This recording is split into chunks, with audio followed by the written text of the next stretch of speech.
కాంచరకాయలు బాగా కడిగేసుకొని మునిగే వరకు నీళ్లు పోసుకొని స్టవ్ ఆన్ చేసి మీడియం ఫ్లేమ్ పెట్టుకోవాలి. కొద్దిగా చింతపండు వేసి ఉడికించుకోవాలి. ఎందుకంటే చేదు ఉంటుంది కాబట్టి. సగం ఉడికిన తర్వాత ఉప్పు వేసుకోవాలి.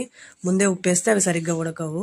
ఇంకా తిరువాత కోసం వచ్చేసి పెనం పెట్టేసేసుకొని ఆయిల్ వేసేసుకొని ఆవాలు, జీలకర్ర, ఎండుమిర్చి, అలాగే ఎర్రగడ్డలు వేసేసుకొని ఎర్రగడ్డలు కొంచెం దూరగా ఫ్రై అవనిచ్చుకోవాలి అంతే. మొత్తం ఫ్రై అయిపోతే మళ్ళీ అవి వేసిన తర్వాత కాంచరకాయలు వేసిన తర్వాత మరీ ఎక్కువ ఫ్రై అయిపోతాయి. అప్పుడు టేస్ట్ ఏం సరిగ్గా రాదు. ఎర్రగడ్డలు కొద్దిగా దూరగా ఫ్రై అయిన తర్వాత ఇప్పుడు కాంచరకాయలు వడబోసుకున్నాం కదా, అవి వేసేసుకోవాలి. పచ్చివాసన పోయే వరకు బాగా ఫ్రై చేసేసుకోవాలి. రుచికి సరిపడా కారం వేసేసుకోవాలి. ఫస్ట్ మీకు కారం ఎక్కువ తినము అనేటికంటే డైరెక్ట్ ఈ పప్పుల పొడి వేసుకోవచ్చు. ఇది వచ్చేసి పప్పులు, కొబ్బరి, నేను ఉప్పు, ఎండుమిరపకాయలు వేసి మిక్సీ కొట్టేశాను. ఆ పొడి వేసుకున్నాను ఇందులో. ఇది బాగుంటుంది టేస్ట్ కోసం. ఇది కొద్దిగా పచ్చివాసన పోయే వరకు ఫ్రై అవనివ్వాలి అంతే.